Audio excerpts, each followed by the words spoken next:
certinho? É só um instante.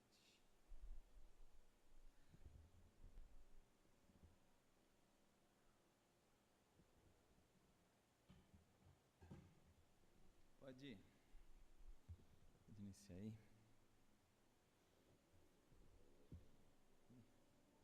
Nós saudamos a todos os irmãos, desejamos que a graça, a paz do nosso Deus seja sobre a vida de cada um dos irmãos aqui nesta noite. Nós vamos dar início ao nosso culto.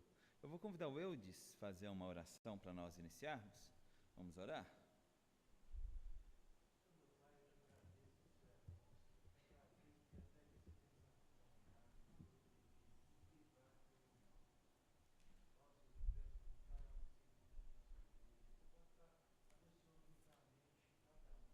Amém.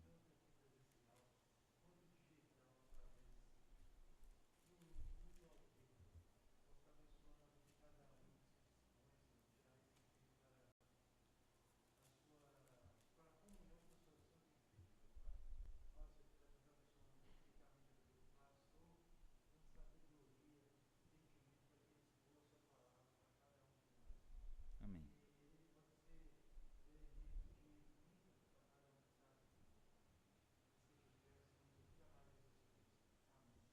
Amém. Nós vamos ler o Salmo de número 108. Livro dos Salmos, o Salmo 108. Leremos de maneira alternada. Eu leio um versículo, os irmãos leem o versículo seguinte. Diz assim: Firme está o meu coração, ó Deus, cantarei e entoarei louvores de toda a minha alma.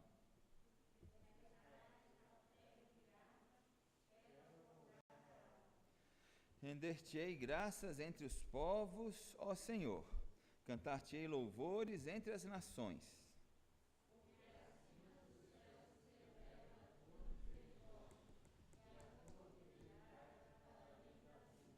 Sê exaltado, ó Deus, acima dos céus, e em toda a terra esplenda a tua glória.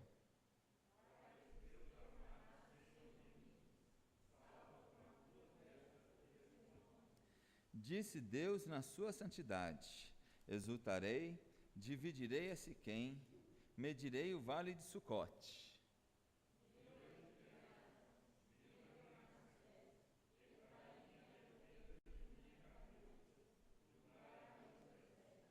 Moabe, porém, a minha bacia de lavar, sobre Edom atirarei as minhas sandálias, sobre a Filístia jubilarei.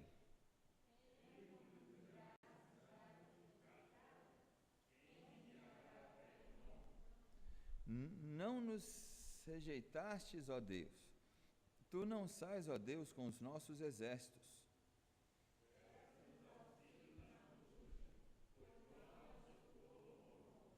Em Deus faremos proezas, porque Ele mesmo calca aos pés os nossos adversários. Nós vamos cantar o hino de número 113 do nosso inário.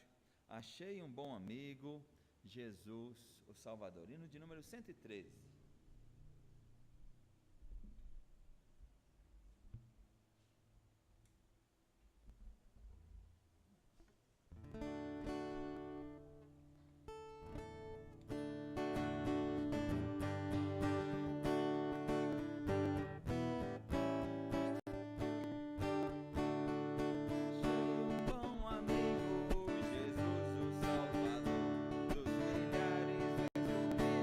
Para mim.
fazer mais uma oração de adoração ao Senhor. Eu vou convidar o Samuel que faça essa oração ao nosso Deus.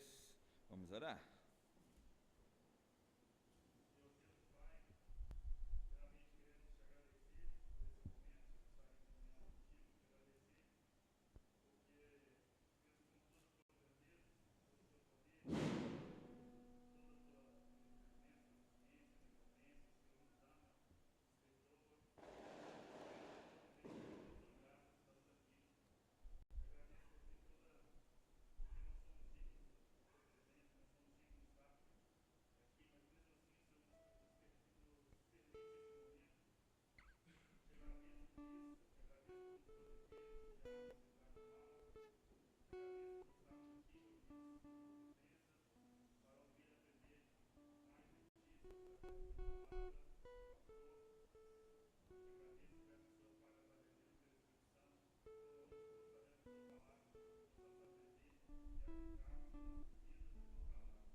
Amém.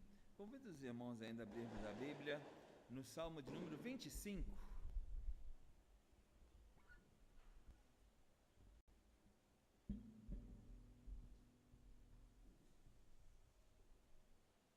Livro dos Salmos, o Salmo de número 25. Nós leremos os versículos 8 a 11, a uma só voz. São apenas 4 versículos da palavra de Deus. Vamos ler aí todos juntos. Leiamos. Bom e reto é o Senhor, por isso aponta o caminho aos pecadores. Guia os humildes na justiça e ensina aos mansos o seu caminho. Todas as veredas do Senhor são misericórdia e verdade, para os guardam a sua aliança e os seus testemunhos. Por causa do teu nome, Senhor, perdoa a minha iniquidade, que é grande. Amém. A palavra de Deus nos fala que Deus aponta o caminho dos pecadores, e aqui no versículo 11 fala que por conta da misericórdia de Deus, ele pede que Deus perdoe as suas iniquidades, e nós teremos a oportunidade de fazer o mesmo.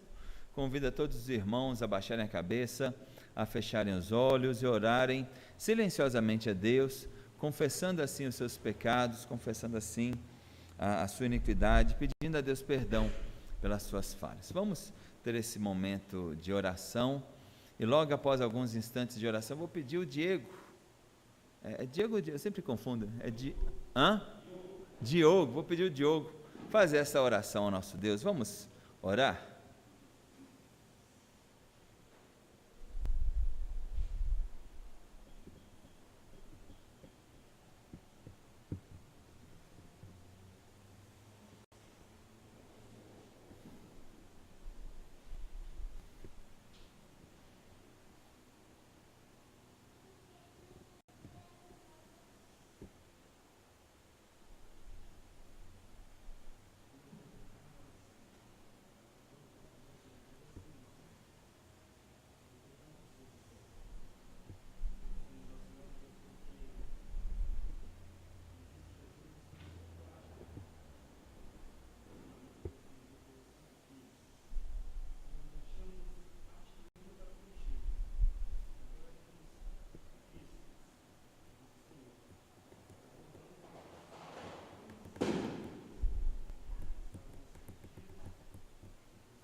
Amém. Passa a palavra agora aos irmãos do Ministério de Louvor, estarão dirigindo alguns cânticos nesta hora.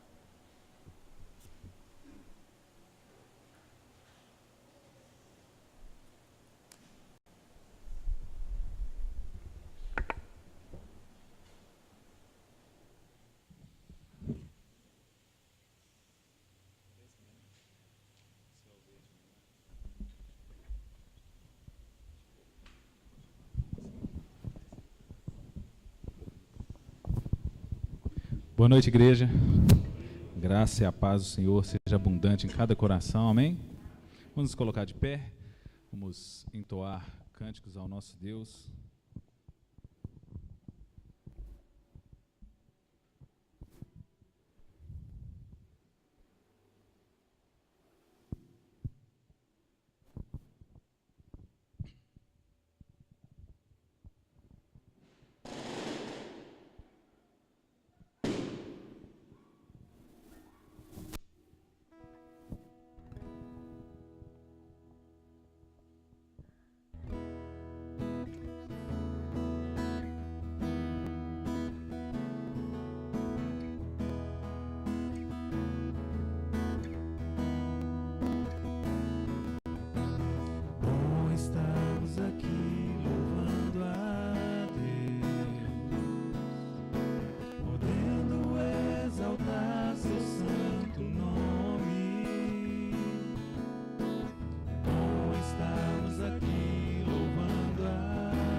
essa união nunca falte para nós. Tempo para isso, tempo para louvarmos a Deus. Um só amor, um só Espírito. Tempo para isso, tempo para louvarmos a Deus. Um só amor, um só Espírito. Deus venha nos abençoar e que essa união nunca falte para nós. Deus venha nos abençoar e que essa união nunca falte para nós. Aleluia. Engraçado que a gente canta essa música há muito tempo, essa música é muito antiga, né? E agora, nesses tempos que a gente viveu a pandemia, aí, ela faz muito mais sentido, né? Como que a gente, muitas vezes, até despreza essa comunhão que a gente tem, essa oportunidade que a gente tem de estar louvando juntos. A gente ficou separado muito tempo, né? Muito importante a gente pensar no que a gente canta, e talvez agora ela venha com uma reflexão um pouco mais pesada, ou mais forte, fazendo muito mais sentido depois que a gente sofreu uma separação muito grande, né? Então, que a gente dê valor a essa união de fato, quando a gente pode estar aí lado a lado, cumprimentar o nosso irmão, dar um abraço ao nosso irmão e louvar o nosso Senhor juntos. Amém? E nós dedicamos todos os louvores a Ele a glória.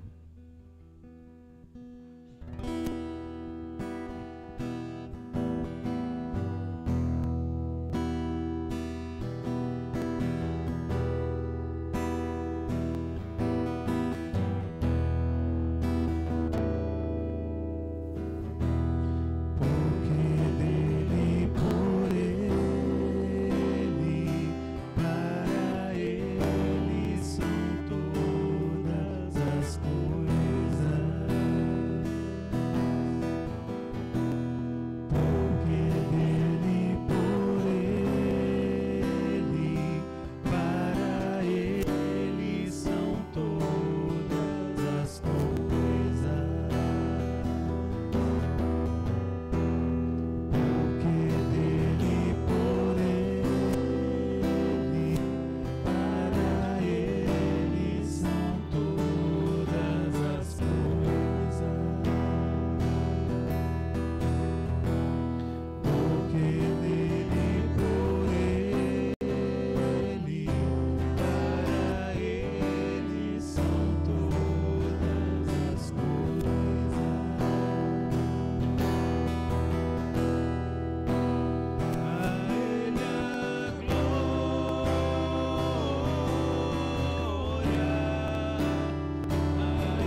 Altíssimo, celebrarei a Ti, ó Deus, o meu viver. Cantarei e contarei as Tuas obras, pois por Tuas mãos foram criados terra, céu e mar e todo ser que neles há. Toda a terra celebra a Ti, com cânticos e júbilo, pois Tu és o Deus Criador. Toda a terra celebra a Ti, com cânticos e júbilo, pois Tu és o Deus Criador.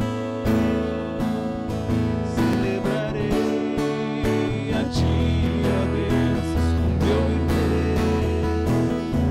Cantarei e contarei as Tuas obras, pois por Tuas mãos foram criados terra, céu e mar e todo ser que neles há.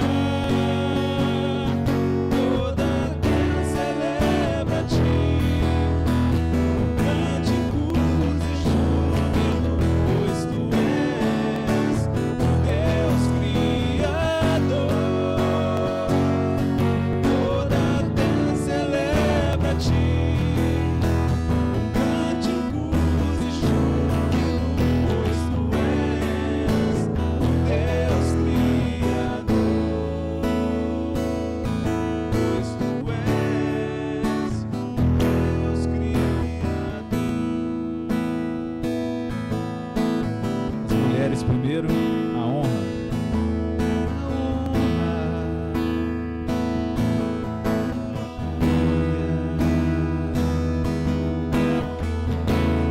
A força e o poder ao Rei Jesus, e o louvor ao Rei Jesus. A honra, a glória, a força e o poder ao Rei Jesus, e o louvor ao Rei Jesus.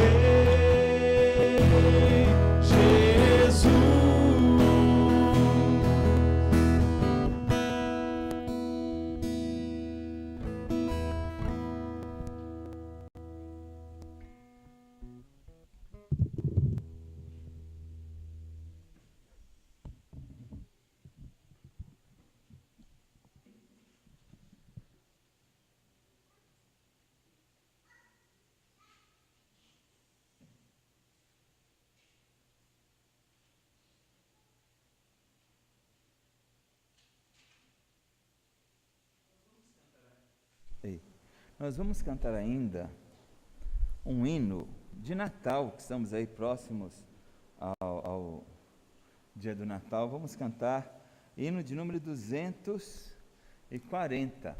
Quero lembrar aos irmãos que no dia 24, né, está marcado aí 19h30, nós vamos ter aqui um culto de Natal especial, né? Vamos só cantar aí músicas de Natal, mas nos cultos aí, para poder relembrar alguns hinos, já para poder entrar no clima, nós vamos cantando sempre todo o trabalho, pelo menos um hino de Natal. Hoje, 240, louvor angelical. Esse é um dos hinos conhecidos dos irmãos, não é? Os irmãos conhecem esse hino, né?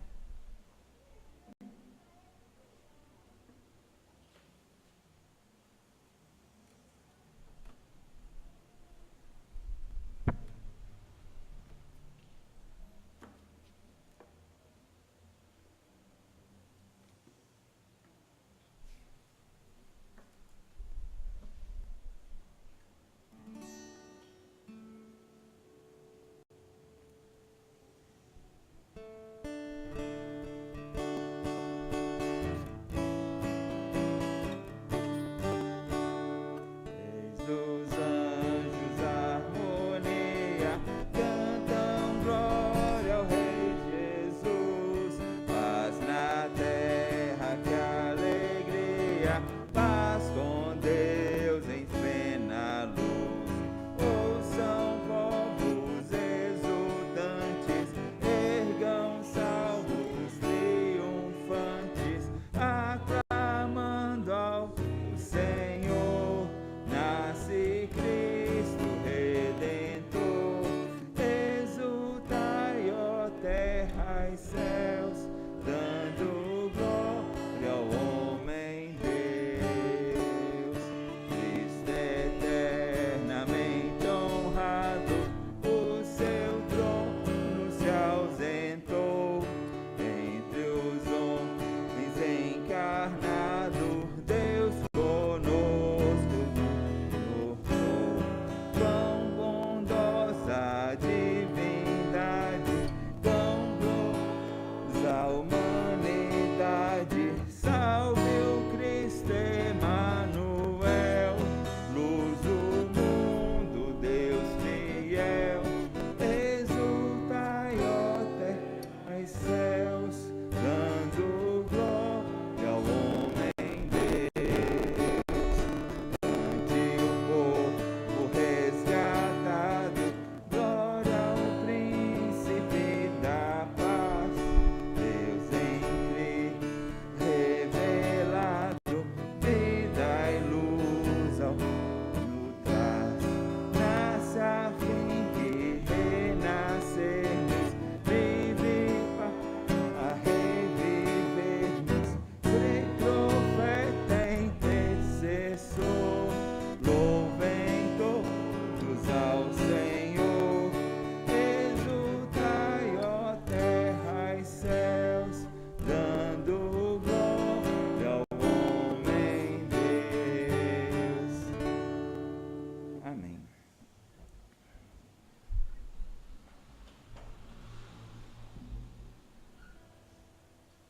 Nós temos um pedido de oração aqui ao irmão José Gonzaga. Provável que ele seja internado amanhã. Dona Neuda está pedindo a oração pelo seu José Gonzaga. Os irmãos, nas orações também lembrem de orar pelo meu pai. Meu pai, ele tem passado assim uma fase não muito boa de saúde. Nessa semana teve uma infecção urinária. Ontem eu acompanhei ele no médico, né, fazer uma consulta. Graças a Deus aí é coisa, tudo para ele são coisas assim, simples, né, mas que vai somando as coisas simples, parece que vai ficando uma coisa assim, meio grande. A gente fica preocupado por conta da idade, né, a idade já não ajuda muito, essas coisas simples acabam sendo meio complexas. Então, nas orações, os irmãos lembrem também de orar aí pelo reverendo Antônio, né, orarem pelo meu pai, seu José Gonzaga. Hoje cedo nós tivemos um pedido de oração pela Renata. Quem pediu foi a dona Paula, né? Parece que ela está aí, não conheço, mas parece que está aí enfrentando um problema de saúde, e a dona Paula pediu oração por ela também. Os irmãos lembrem de orar. Vamos colocar esses pedidos então de oração, vamos interceder por essas pessoas. Logo após, nós vamos passar o momento da mensagem. Hoje está aí por responsabilidade do nosso irmão Abraão, vai dirigir a meditação, então eu vou orar e logo após passar a palavra ao nosso irmão Abraão, que irá dirigir a mensagem dessa noite. Vamos orar. Deus e Pai, nós somos gratos ao Senhor pelo Teu amor, pelo Teu cuidado para conosco, somos gratos por este momento de culto, que podemos aqui, ó Deus, expressar o nosso louvor e a nossa adoração. E viemos, ó Deus, nesta hora, colocar diante do Senhor a vida dessas pessoas, ó Deus, que tanto carecem do Senhor, ó Deus, pessoas que passam por problemas de saúde. Venha ser com elas, ó Deus. Seu José Gonzaga, eu peço que o Senhor seja com ele, se ele for realmente necessário internar, que o Senhor venha acompanhá-lo e sustentá-lo. Peço também pela vida do meu pai, ó Deus, esses problemas de saúde que ele tem passado, que o Senhor seja com ele, dê força, ó Deus, a ele enfrentar essa situação, seja com ele, seja com a minha mãe. Peço ao Senhor em favor da Renata, Deus, nós não a conhecemos, mas o Senhor a conhece, sabe ali o que ela tem passado, e coloco diante do Senhor, ó Deus, a vida da dona Paula, que também tem passado por lutas, enfermidades, ó Deus, seja com a tua serva, seja com cada um de nós, ó Deus, os demais irmãos da tua igreja, que o Senhor acompanhe a cada um, que o Senhor venha sustentar a todos. Derrame, ó Deus, a tua graça, derrame a tua paz sobre a vida de todos nós, que estejamos na presença do Senhor, ó Deus. Eu oro agradecido em nome de Cristo Jesus, ó Deus. Peço ao Senhor agora pela meditação, que a leitura e a meditação da tua palavra, Deus, venha de encontro às nossas necessidades e que sejamos movidos pelo teu Santo Espírito, Deus. Continue conosco, é em nome de Cristo Jesus que oramos. Amém, meu Deus. Essa palavra do nosso irmão.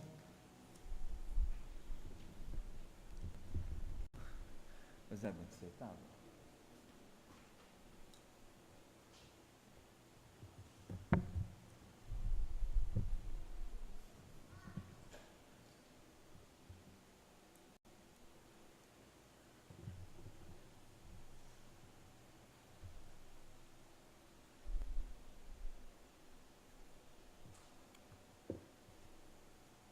Boa noite, igreja. Que a paz seja com todos, amém? Queria convidar a igreja a abrir sua Bíblia no livro de Tito, capítulo de número 2, verso 11 até o verso de número 15. Tito, capítulo de número 2.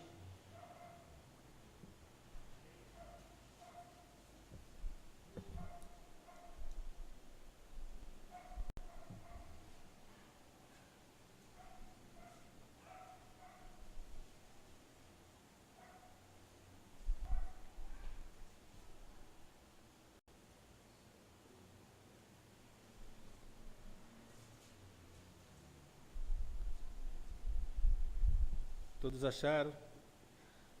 Tito 2,11 diz: Porquanto a graça de Deus se manifestou salvadora a todos os homens, educando-nos para que, renegadas a impiedade e as paixões mundanas, vivamos no presente século, sensata, justa e piedosamente, aguardando a bendita esperança e a manifestação da glória do nosso grande Deus e Salvador Cristo Jesus, o qual a si mesmo se deu por nós, a fim de remir-nos de toda a iniquidade e purificar para si mesmo um povo exclusivamente seu, zeloso de boas obras. Diz estas coisas, exorta e repreende também com toda a autoridade. Ninguém te despreze. Oremos mais uma vez. Soberano Deus e Pai Celestial, te louvamos e bendizemos o teu nome. Diante do Senhor está aqui, Senhor amado, a tua igreja, em que agora, Senhor amado, mais uma vez está sendo exposta a tua palavra diante de seus ouvidos e diante do seu coração. Tu possa, Senhor amado, por meio do teu Santo Espírito, trabalhar nas nossas vidas, pois é só compete a ti, somente a ti, Senhor amado, essa obra de transformação, de compreensão, de convicção de pecado, de transformação, de regeneração, de tudo aquilo que pode provir, Senhor amado, do Senhor, e que é bom, e que é justo, e que é santo. Procede do teu Espírito, usando a tua palavra como instrumento dessa santificação. Por isso, nós te pedimos a iluminação do teu Santo Espírito, para que agora, Senhor amado, todos nós, eu que prego e teus filhos que ouvem, possam ser realmente iluminados nosso coração e nossa mente, a fim de agradar a tua vida, Senhor amado, a tua pessoa, por meio de nossas obras, em nome do Senhor Jesus. Amém. Esse texto demorei muito para achar nas Sagradas Escrituras, porque Deus colocou algo no meu coração muito forte, mediante uma experiência que eu tive com a minha filha. 2 vezes eu tive uma experiência muito forte com a minha filha, e experiência no sentido da natureza do pecado do nosso coração. E eu não conseguia encontrar um texto exatamente que pudesse nos falar de maneira bem clara a respeito dessa natureza pecaminosa que habita no nosso coração, que habita no nosso ser e que nos impele a estar bem distante de Deus. E diante dessa realidade, é que Deus, pela misericórdia do Senhor, Ele conseguiu me trazer esse texto. E esse texto vai descrever exatamente algo maravilhoso que só o Senhor pode fazer por nossas vidas. E que experiência é essa? Quando eu me tornei pai, eu sabia de uma coisa, quando a minha filha nasceu. Ela é uma pecadora. E não pense que ela ser uma pecadora, esse título, é como se fosse geral para todas as pessoas. Não. Eu sei que não é uma mulher santa. Eu sei que ela vai fazer de tudo, desde do primeiro ato de respirar e sair e caminhar nesta vida, é um ato contrário à vontade de Deus. Eu tenho plena certeza que se Deus não converter o coração dela, ela vai ao inferno. E não tem nada do que eu venha fazer, ou dizer, ou pensar, ou fazer qualquer outra coisa. Deus precisa entrar naquela vida e mudar a sua natureza. Mas eu sei que muitos pais, eles não têm essa visão, inclusive cristão. Porque olha para os seus filhos e olha como uma coisa muito fofa, e eles são fofos. Até quando fazem malcriação, a gente ri, olha, mas é muito fofo. Mas Deus não olha assim. Não há nada de fofo no pecado. Não há nada de belo. E eu aprendo muito com os erros das pessoas. E eu aprendo demais com a natureza pecaminosa que está na minha filha. Uma certa situação, a gente estava almoçando e sabe como é às vezes é uma luta a criança comer direitinho, né? E ela quer uma coisa, às vezes não quer outra, e ela de repente está tudo certo, de repente está tudo errado, de uma hora para outra. E a gente almoçando, então ela fica na cabeceira, porque é onde que dá a mesinha dela para ela sentar e comer. A Ju fica de um lado, eu fico do outro lado.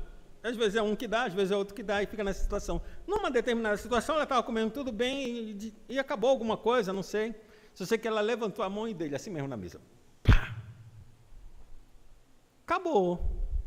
Acabou a alegria. Eu disse, não, peça desculpa para o papai e para a mamãe, porque isso está errado. Ela já sabe que está errada. Então ela fechou. E para ela não pedir desculpa, ela começou a... Porta, janela, biscoito. Começa a dizer um bocado de palavra para sair, fugir do assunto. Se não, eu não estou dizendo biscoito, eu não estou dizendo porta, eu estou dizendo peça desculpa, papai e para a mamãe. E nada, e nada, e nada, e nada. A gente terminou de comer. Você não vai sair daí até você pedir desculpa. E eu estava lá, né? Se ela não sai, eu também não saio, né? Aí fica os dois. E ficou. A Ju foi se arrumar, porque ela tinha que ir trabalhar. Foi, e eu fiquei. Aliás, nem foi nesse dia. Acho que ela não foi não nesse dia, né? Mas tudo bem. Final da história aqui. Eu sentei do lado dela, fiz as coisas que eu tinha que fazer, lavei a louça e tal, voltei para lá, e ela lá, turrona. Eu disse para ela assim mesmo, vamos orar para que Deus nos ajude a você tomar uma decisão tão simples que é o quê? Pedir desculpa para papai e para mamãe. É só isso, mais nada. Então, ajoelhei assim, me acoquei, não ajoelhei, me acoquei para estar na altura dela.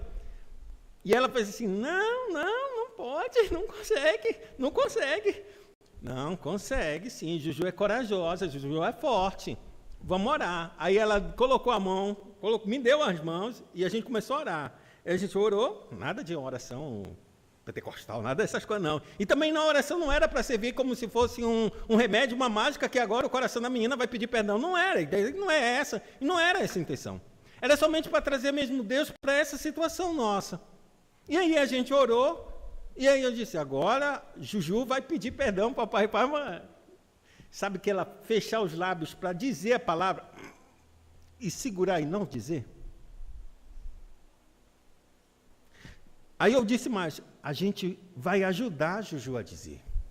Repete junto comigo, Juju. É fácil, não é difícil, é simples. Juju consegue, Juju pode, Deus nos ajuda.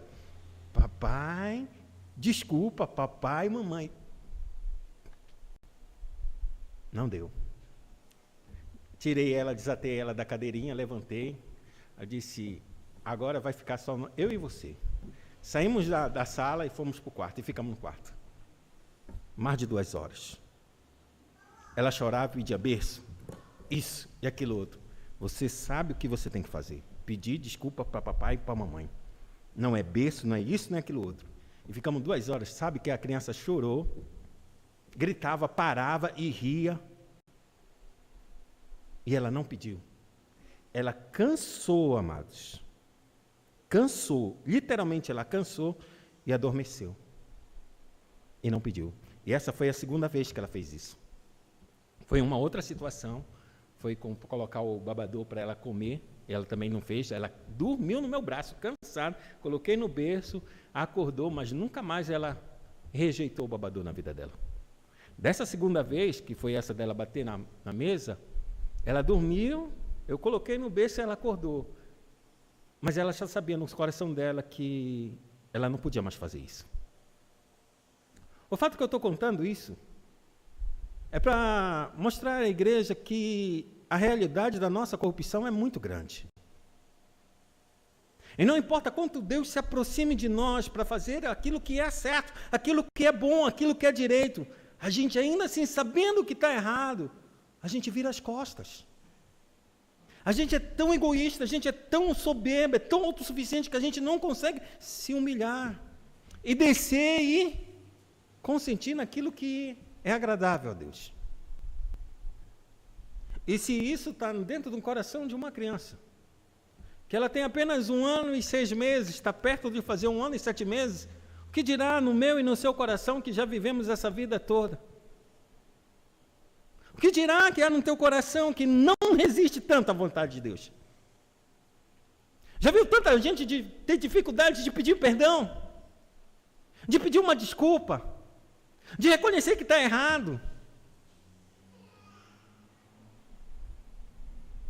Isso está no coração de uma criança, e é o próprio Deus que diz isso, desde a mocidade, desde a meninice. O intento do coração, a inclinação desse coração, os anseios, os desejos, são contrários a Deus. Davi, no seu pecado, ele disse claramente: eu nasci na iniquidade, em pecado concebeu minha mãe. Ou seja, não há salvação, não há nenhuma escapatória para esse ser humano. O ser humano está fadado ao fracasso, está fadado a viver uma vida sempre distante de Deus. Se Deus não intervir, por si mesmo, um homem jamais se chegará a Deus. O apóstolo Paulo, quando ele escreve a Tito, uma das cartas pastorais, ele vai escrever nesse pedaço, nesse pequeno texto, exatamente encerrando essa conjectura que eu estou falando. A intervenção divina. E é por isso que os reformadores, no seu início, que a gente pode perceber isso, eles taxam muito bem claro a respeito desses 5 solas. Quais são os 5 solas? Sola fide, somente a fé é necessária para que o homem seja salvo. Sola gratia, somente Deus, por seu amor e vontade, salva o homem. Sola escritura, somente a palavra de Deus é autoridade para a organização de doutrina na igreja. Sola Cristo, somente Cristo salva e nos liga a Deus. E sola Deo glória, somente Deus deve ser glorificado, pois tudo vem dele, se mantém por ele e voltará para ele. E a gente tirando uma dessas 5 solas, que eu vou usar a sola gratia, ou seja, só a graça, em que somente Deus, por seu amor e vontade, salva o homem, o qual por si mesmo é impossível ser transformado em amar a Deus, como seu Senhor e seu Salvador. Por que é impossível?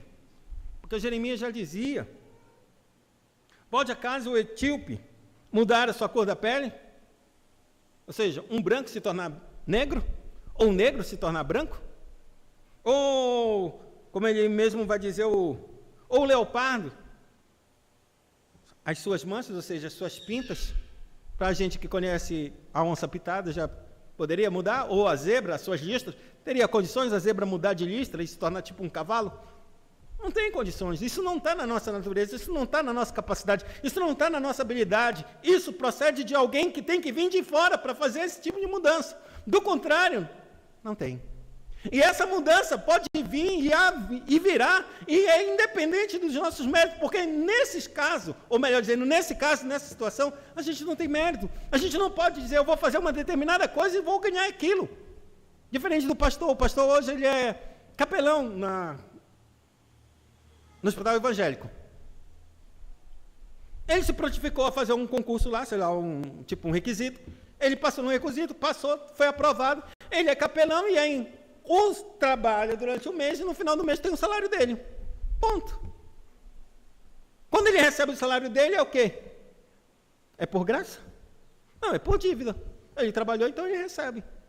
Esse mesmo esquema não acontece com Deus. A gente não tem condição nenhuma de receber uma transformação, uma mudança tão enorme, se a gente fizer isso ou aquilo outro para Deus. Olha, Deus, eu vou fazer isso. Eu vou sair pelo mundo e pregar o evangelho a toda criatura, para todo mundo, para todos os povos, e vou dar minha vida toda por isso. E no final, o Senhor vai me dar a minha salvação, ou melhor dizendo, o Senhor vai me dar uma transformação que eu não posso produzir por mim mesmo. É impossível, Abraão. Esse tipo de obra não acontece. Você pode até fazer isso, mas não será por isso que eu vou te dar essa transformação. É por isso que é só pela graça, é um favor imerecido, a gente não merece. Não há nada em nós, nenhum tipo de mérito que a gente possa merecer. E aí, então, os reformadores eles anunciavam exatamente isso. E eles trouxeram à luz algo que o apóstolo Paulo falou no primeiro século. E que ele diz, não somente a Tito naquela carta, mas a todos nós que estamos hoje ouvindo sua palavra. E a todos aqueles que ouviram ou todos aqueles que ainda ouvirão essa palavra, cujo fundamento da metamorfose, ou seja, dessa transformação que se processa dentro do coração humano, não é um produto do homem, não é um produto de nossa natureza, não é um produto da nossa habilidade ou característica, mas é um produto claro, de transformar um velho homem em um novo homem. E esse novo homem, ele é criado segundo Deus em justiça e em perfeita santidade. E aí ele vai relatar como isso processa, de que forma isso se fundamenta. E ele diz, a primeira coisa que ele vai dizer, e eu coloquei como um tema dessa mensagem, fosse a força da graça irresistível de Deus. A força da graça irresistível de Deus. Mas a graça já não é irresistível, mas você vai ver essa força, porque ela é tão irresistível para nós. E a primeira coisa que o apóstolo Paulo ele vai dizer é que a graça se manifesta. A primeira coisa é essa. Ele vai falar exatamente isso. Então, a graça se manifestou. O que ele está querendo dizer? Ele está dizendo exatamente que a graça ela é soberana. Ela não depende de mim nem de você. Ela não pede licença. Ela não pede. Ela não diz assim mesmo, dá licença que eu quero me manifestar. Dá licença que eu quero entrar. Ela também não anuncia, disse, olha, daqui a pouco a graça está chegando, viu, Bruno? Daqui a pouco o Senhor vai te mudar, daqui a pouco o Senhor vai transformar. Não, ela vem e chega, amados. Ela é soberana, ela entra nas nossas vidas, ela acontece nas nossas vidas. Ela não pede uma licença, uma permissão ao homem para vê-lo ou sê-lo transformado. Ela chega, ela se manifesta. É interessante isso, porque é a mesma coisa que Cristo fez, ou melhor dizendo, quando Deus deu o seu Filho para nós. Para isso se manifestou o Filho de Deus, para destruir as obras do diabo. Para isso se manifestou o Filho de Deus, para perdoar os pecados. Sempre Deus agindo, Deus não pedindo licença, Deus não pedindo permissão, Ele entra e faz. Tipo o início da criação do mundo. E Deus falou. E tudo se fez. Deus disse, haja luz, e houve luz. Ele não pediu permissão, ele não pediu licença, ele não pediu nada. Essa é a soberania de Deus. Essa é a soberania da graça. E isso acontece, amado, por livre vontade de Deus. Ele escolhe por sua graça, não porque ele olhou para você e disse, ele é muito bonitinho, o outro é feio, esse eu escolho, esse eu rejeito. Não. Antes de nós nascermos, antes de nós viermos a esse mundo, Deus já separou e escolheu aqueles por graça. Dentre tantos pecadores e milhares de pecadores que nascerão e que nasceram nessa terra, Deus já havia separado por sua graça aqueles a quem Ele escolheu transformar suas vidas.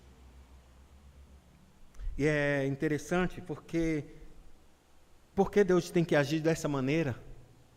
É porque a gente não busca Ele. É porque a gente não se interessa por Deus.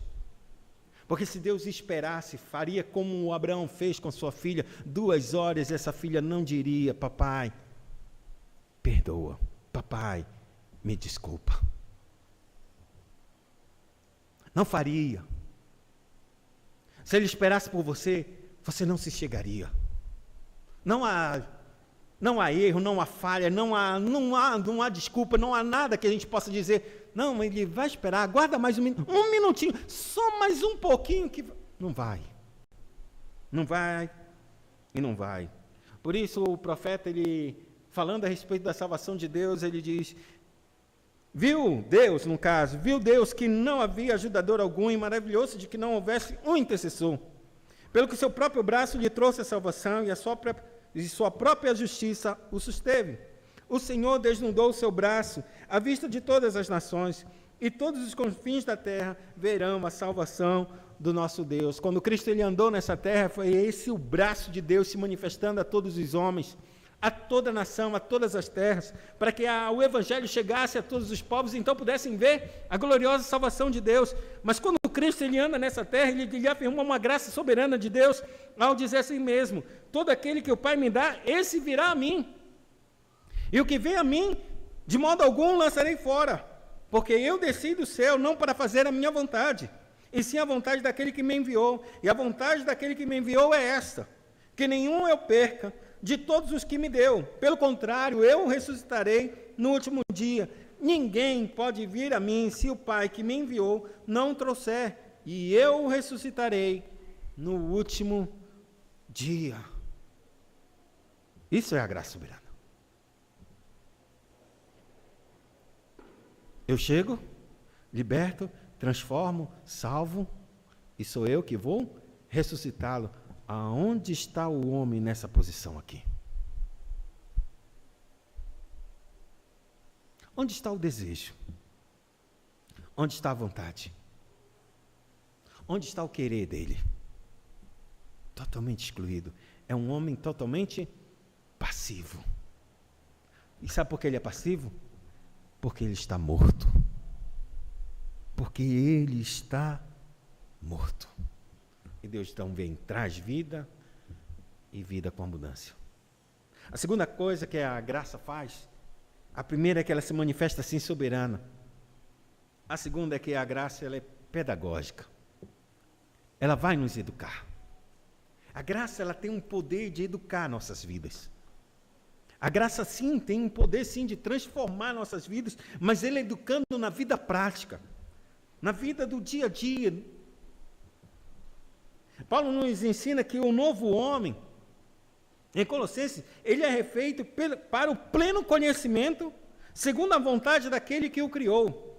Segundo a imagem daquele que o criou. Ou seja, quando Deus ele salva o homem, ou seja, quando a graça atinge e transforma a vida desse homem, ela vai ser mudada e vai ser transformada para o pleno conhecimento de quem? Daquele que é a imagem que criou você, que criou a mim. Ou seja, a imagem de Cristo Jesus, o conhecimento que Deus ele vai trazer para nossas vidas é para que a gente entenda essa graça desse homem reto e perfeito que andou entre nós. A Bíblia vai dizer que realmente quem é a nossa imagem, ou seja, quem nos criou foi o próprio Deus. E a Bíblia vai dizer claramente que Jesus Cristo é a expressão exata da imagem de Deus. Um comentarista, Peter Land, ele vai dizer uma coisa.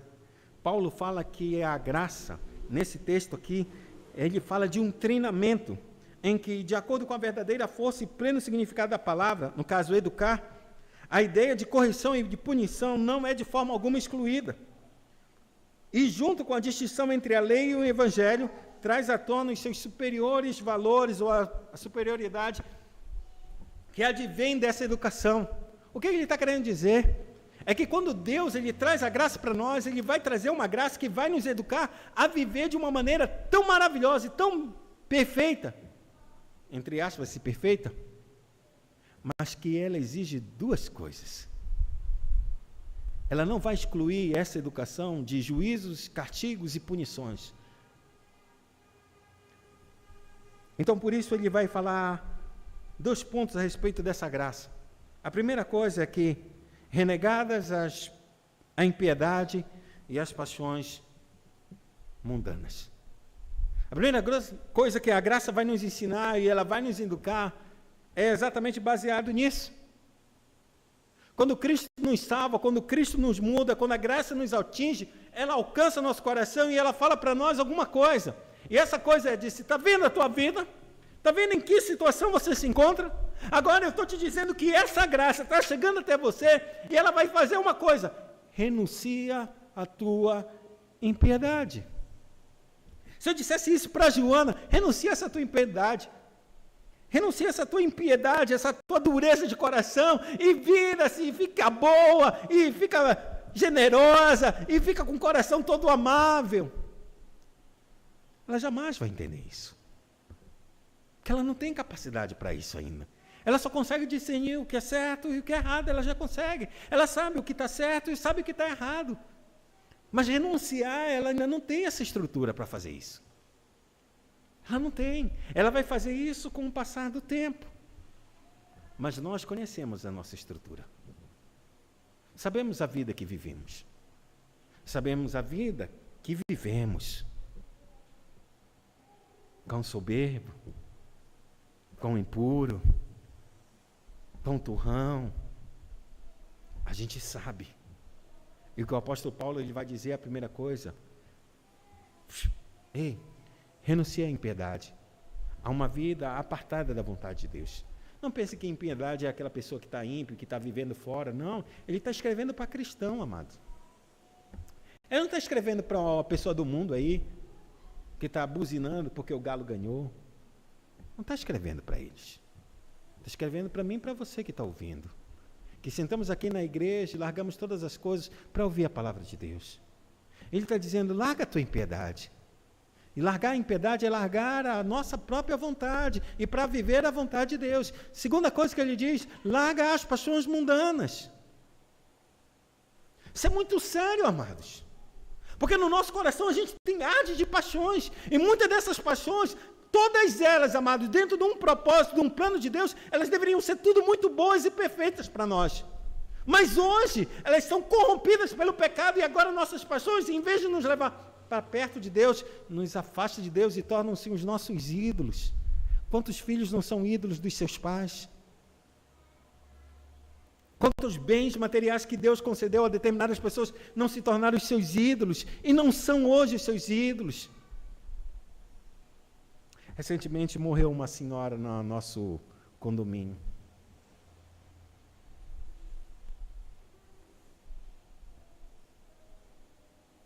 Seu marido a traiu. Ela não suportou isso. Tomou veneno e se matou. Ficou alguns dias no hospital. Não suportou, teve paradas cardíacas e partiu. Nossas paixões, amados. Nossas dependências. E que não é o Senhor. Isso não elimina o pecado desse homem. Mas não justifica o pecado dessa mulher. Entende por que Deus precisa com que a graça chegue para nós e nos ensine exatamente algo doloroso e muito forte? Porque o baque que essa mulher teve, eu não quero nem ter ideia, porque eu já sofri por esse tipo de situação. Não com a minha esposa, graças a Deus. E que não a seja. Isso é devastador, o peso da traição. Isso é devastador.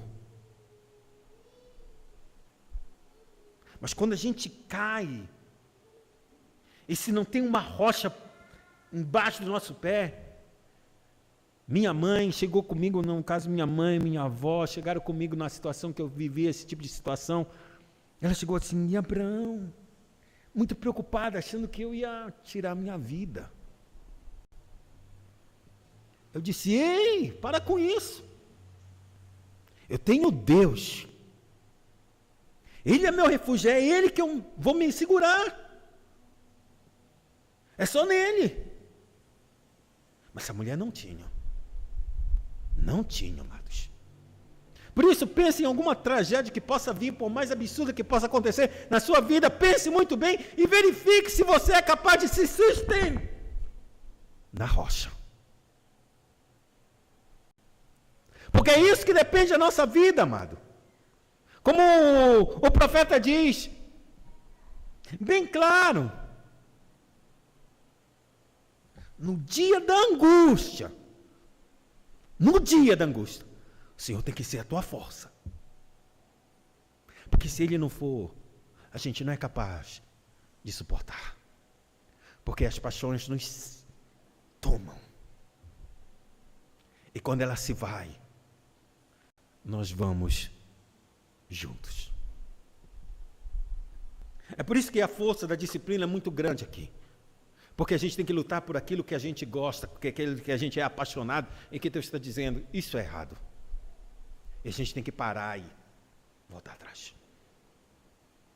Voltar atrás. É por isso que Cristo diz, aquele que quer me seguir, tome a sua cruz todo dia. Irmão, vem dizer que é fácil, porque não é fácil. Mas a cruz é uma obrigação que Cristo coloca nas nossas vidas.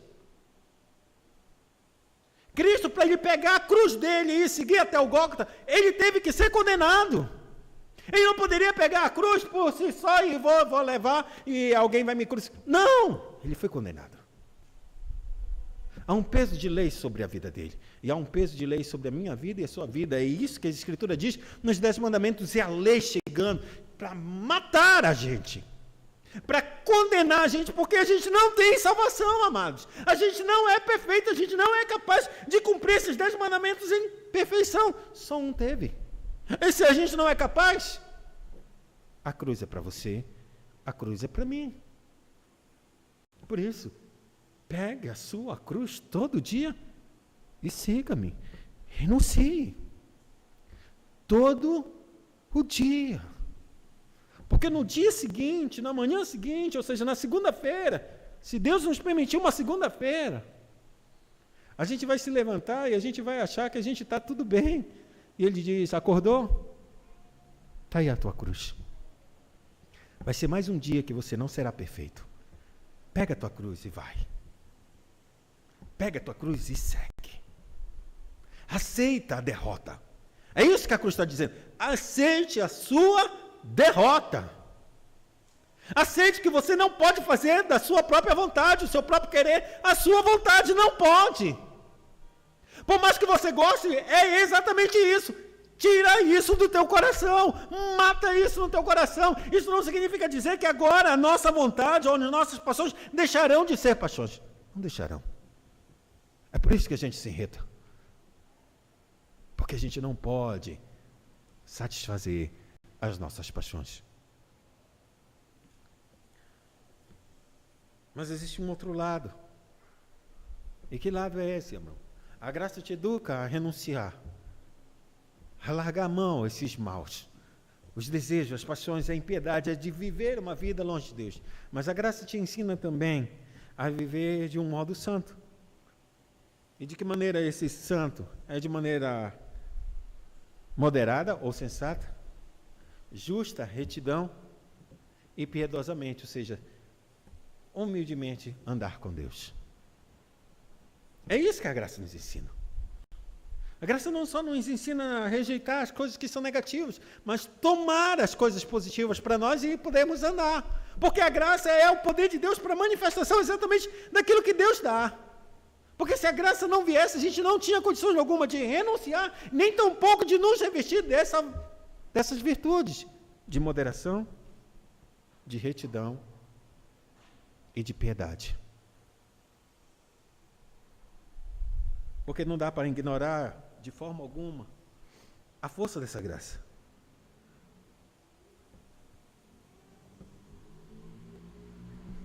Lembre-se que a nossa raiz do nosso coração é uma raiz que rodeia Deus, que não quer saber de Deus. Que no Éden, quando Adão ele come do fruto, ele está renunciando a toda dependência de Deus. A considerar ele em si mesmo o Senhor de sua própria vida e juiz de suas próprias decisões.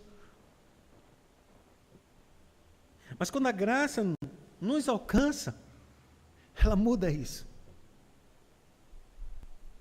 E ela faz a gente ver que a nossa grande, maior paixão deve ser Deus. É isso mesmo que diz no breve catecismo a sua primeira pergunta. Qual é o fim principal do homem? Ora, o fim principal do homem é o quê? Glorificar a Deus e gozá-lo para sempre. glorificar a Deus e depois gozá-lo. Primeiro, glorificar. Primeiro, dar honra e glórias ao Senhor. É reconhecer Ele como Ele é, do jeito que Ele é, majestoso e supremo e Senhor como Ele é. E depois de reconhecer Ele como nosso soberano, a gente tem então reconhecer uma coisa, me satisfazer, me alegrar em saber que estou nele e que pertenço a Ele. Assim o apóstolo Paulo aí fala aos Romanos e diz assim mesmo, falo como homem, por causa da fraqueza da nossa carne.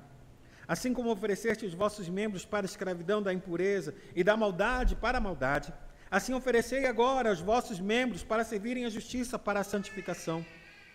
Existe uma vida vocacionada por Deus aos seus filhos, cidadãos do reino dos céus, que expressam a vida de Deus neste mundo corrupto e perverso, de maneira que assim ao andarem, vão andando resplandecendo como luzeiros em meio às trevas deste mundo.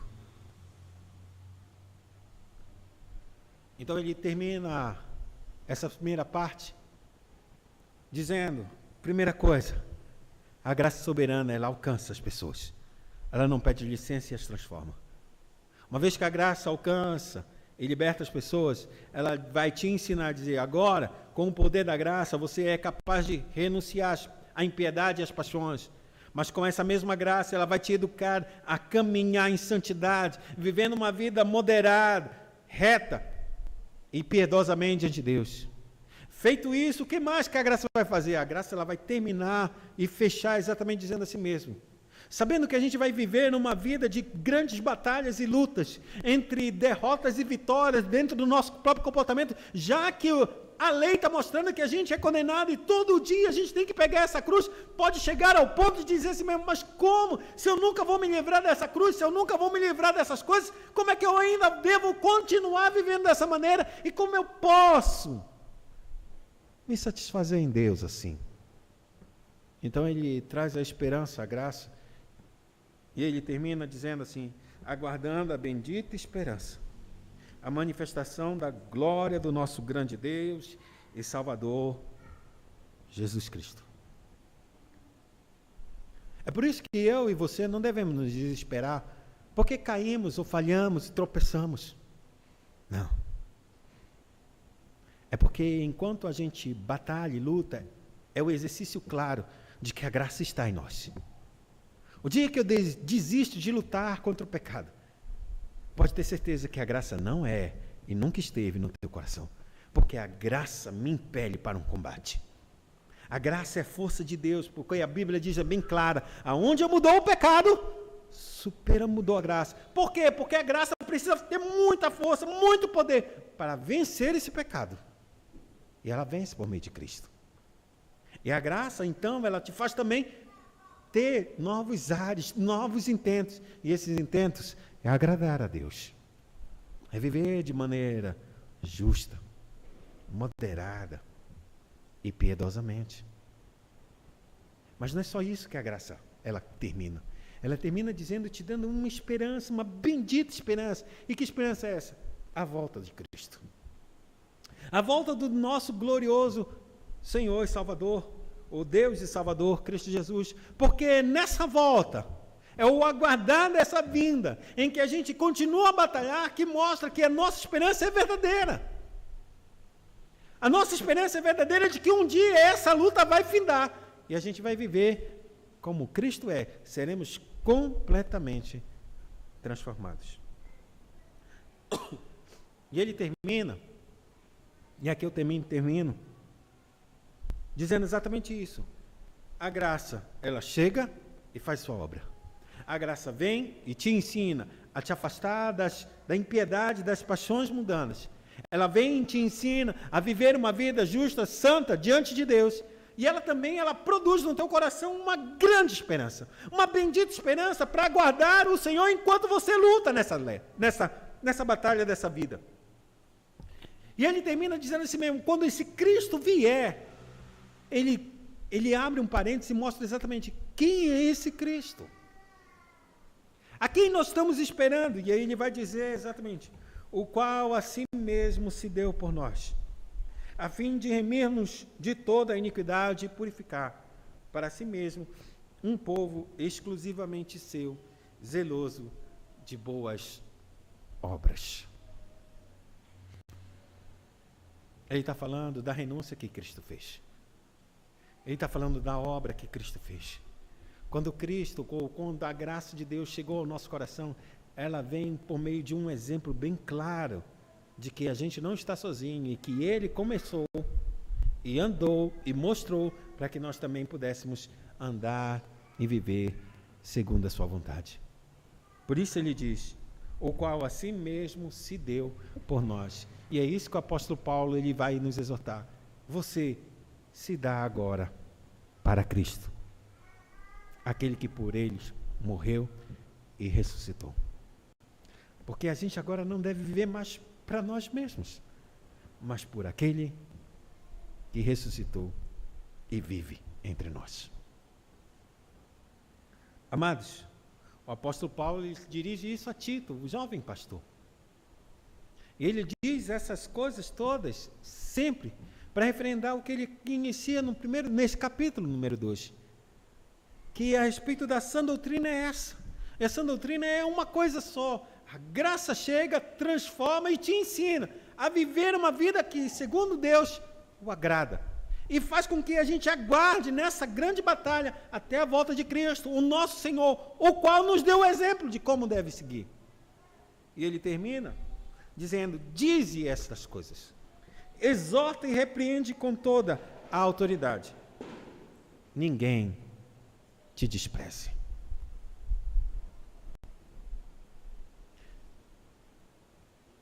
Olha para você e seja o pastor de você mesmo, do seu coração. Olhe para você e seja o pastor do seu próprio coração. Pois é isso que o apóstolo Paulo, ele não vai, que a gente pode dizer, ele não vai dar tanta ênfase no pastoreio de homens como pastor, que estão sobre o rebanho. Ele vai dar honra a esses homens. Mas ele chama a responsabilidade de cada cristão. Examine-se o homem a si mesmo, e coma do pão e beba do cálice. Examine se você está de pé.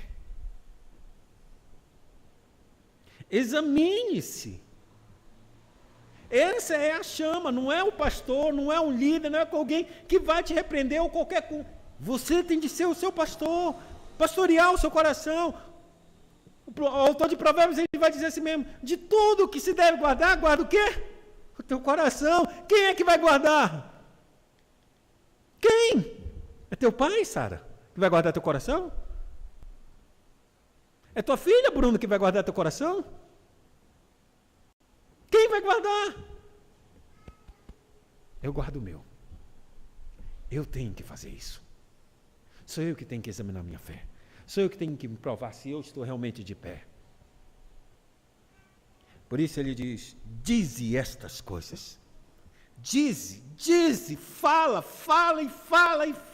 até que o povo entenda que ele precisa pastorear o seu próprio coração e saiba diante de Deus que é só o Senhor que nos guarda e nos sustém nessa vida. E Deus em Cristo possa nos abençoar. Feche seus olhos e oremos. Soberano Deus e Pai Celestial, te agradecemos nessa noite por tua bondade.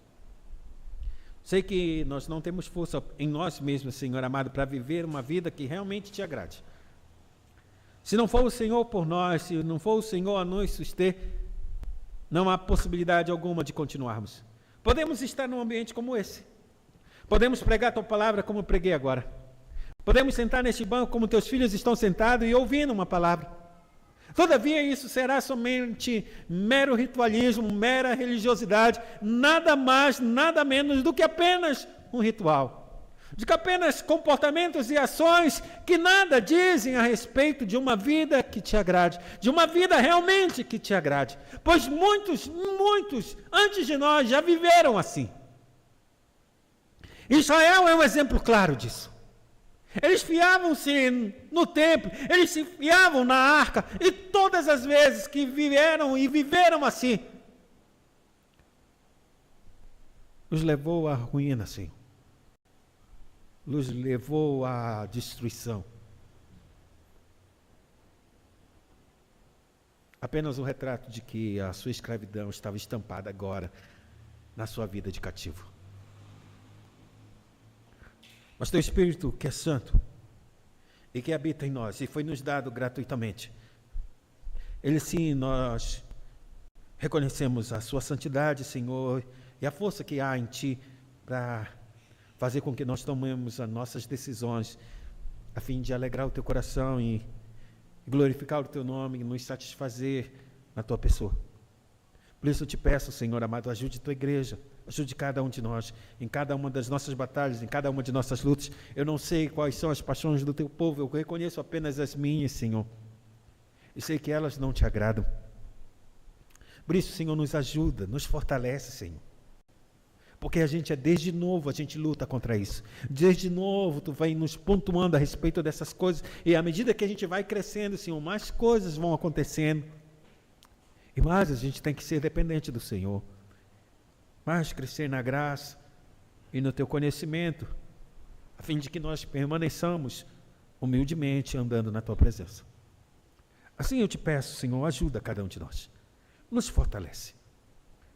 Nos faz reconhecer e ser humilde, Senhor, para a gente não lutar como minha filha lutou, Senhor. Contra o bem, contra o belo, contra o puro. Assim eu oro e te agradeço, no poderoso nome de Cristo Jesus, nosso Senhor, Deus Salvador. Amém.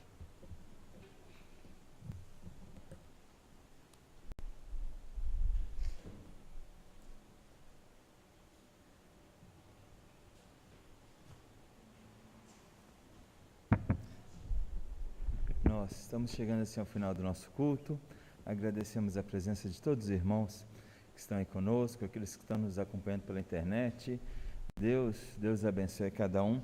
Queremos dar um reforço, principalmente aquelas pessoas que estão aí acompanhando pela internet. É um canal muito bom que a gente tem, utiliza, principalmente aquelas pessoas que não podem vir, né, que podem nos acompanhar. Mas nós estamos fazendo uma campanha que os irmãos se esforcem aos nossos trabalhos presenciais, né? É bom ver os irmãos aqui. Sei que muitos irmãos podem vir, né? Tem essa possibilidade. Vamos aproveitar aí que temos esta oportunidade que as pessoas podem reduzir as restrições, né? Não saberemos se para frente teremos mais restrições ou se vão eliminar as restrições, mas enquanto temos oportunidade, nós chamamos os irmãos para estarem aqui conosco. Nosso próximo trabalho, então, na quinta-feira, nós vamos dar aí sequência ao nosso estudo bíblico. Quinta-feira passada tivemos aqui o reverendo Francisco, foi um culto missionário muito bom. Quem veio aqui pôde participar, foi algo assim que nos edificou muito a palavra do irmão, né, e o projeto do irmão que está indo ali para o Uruguai. Nas orações dos irmãos, lembrem de orar pelo reverendo Francisco e pela sua família, missionários da IPB, ali no Uruguai. Nós vamos nos colocar em pé e vamos encerrar então nosso culto com a bênção apostólica, rogando as bênçãos de Deus sobre todos nós. Vamos orar? Deus e Pai, nós somos gratos ao Senhor por esta hora e pedimos, ó Deus, que o Senhor nos despeça agora com as tuas bênçãos e pedimos que a graça maravilhosa do nosso Senhor e Salvador Jesus Cristo, que o amor de Deus, o nosso amado Pai, a comunhão e a consolação do Espírito Santo de Deus repousem sobre todos vós e sobre todo o povo de Deus espalhado pela face da terra, hoje para todos sempre. Amém e amém. Os irmãos podem se assentar. Está assim encerrado o nosso trabalho dessa noite. Uma boa semana para todos.